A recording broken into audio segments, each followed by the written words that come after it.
let's talk about the great one.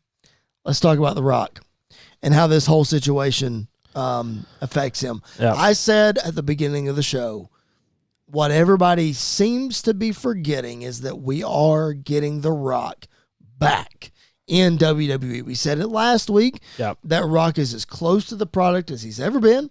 If he's ever going to wrestle, now's the time to do it, and looks like we're going to do it. Yeah. Again, it's just the timing of it. It is. I think. I mean, where was he when we were running Roman Brock back for the 18,000th time? That's true, yeah. Mm-hmm. I mean, could you imagine WrestleMania 38? I'm not just saying this because we were there, but like in general, night 1 being main evented by Stone Cold Steve Austin, night 2 being main evented by The Rock. Holy cow. Yeah. Yep. Where you at then? Well, and again, Rock said it earlier this year, late last year, that they wanted to do 39. Last year, yeah. They wanted to do Hollywood. And for some reason that fell through. I don't know what that reason is. The narrative that I want to try to squash here is the fact that it seems like everybody is pointing to the fact that the only reason, and we said this earlier, that Rock is now in is because Punk is hurt and Brock is out and Rock, quote, needs to save WrestleMania. Mm-hmm. I don't buy any of that, and here's why. I know we talk about legends and their ego all the time, but Rock is also a purist. And if you believe what you've read, that there's a camp in WWE that wants him to do this match at a Saudi show, and then there's Rock that wants to do this at WrestleMania. Yeah. And I do not believe for a second, call me out, call me a shill if you want, I don't believe for a second that he wants to do it at WrestleMania just to take the spot away from somebody. I believe that he wants to do it at WrestleMania because he knows WrestleMania is WrestleMania. It is still the showcase of all showcases. Yeah.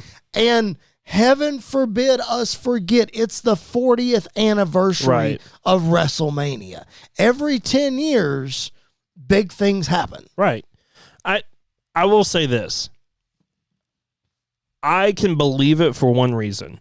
He literally did the same thing with the DC Universe movies. He wanted to come in and to take over and to take charge and show them how to do it. And then his movie was like the biggest flop of them all. Sure. Literally got fired from it, all this other stuff. So I can see that side of him. I agree. Like I think the part of it that is not true is him coming in to take the spot from Cody. Yeah. I just think it could be that his ego is so big he doesn't care because it's WrestleMania. This is the biggest match around, brother. And so if I'm going to do it, I'm going to do it no matter what. Sure. Because we kind of saw that at WrestleMania 28 and 29. Sure. We kind of saw that same thing play out. So I'm not trying to attack him personally and nothing like that. Obviously, he's like the biggest movie star in the world, the biggest star in the world, all this, that, and the other. I completely get it. I just think a lot of things don't add up. Sure. When it comes to this.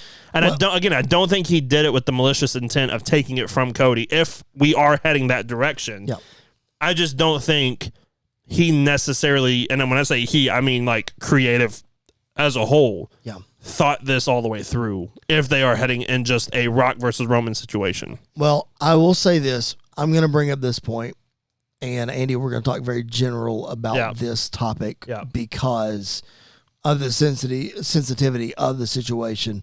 But I have to bring it up. You have to think this is damage control for WWE in a public sense. Oh, absolutely. For the terrible light that has been shown on the WWE in the past week or so. You know, it's not a coincidence that this happened when it did, because we are 60 days from WrestleMania. Yeah. We could have waited on this for another 20, 30 days. Right. And like you said, WrestleMania is sold. Yeah. We don't need Rock to sell it. We could have waited another month before Rock showed up, but no.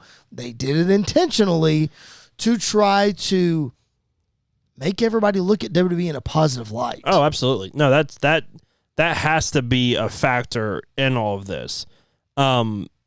Because not going into detail or anything, but this whole situation is going to get way worse, I feel like, before anything else happens. I think we are at just the tip of the iceberg with all of this as more things start to come out. So I think they are trying to get ahead of the curve by having Rock be there and to be trying to make WWE look as good as possible. Yep. So I think I get that from that perspective. Yep. And it's smart because, I mean, he is going to be the guy. If it's not Rock or Cena or somebody, like, you kind of have to bring somebody in, Austin. even though it's not Austin. Right. Yeah. Even though, and Hogan's already not looked at in the best light and outside of the wrestling, even in the wrestling world. Right. So I get that point of it. I don't think you necessarily have to have him wrestle for that to be the case, though, too. So I think that is a underlining part of it. I just think there's a lot more going into it as well. Sure. And I'm sure there is. But again, we don't know. Right. We don't know. We don't know for sure. We can wildly speculate, as Sam Roberts likes to say. Yeah. We just don't know. Right.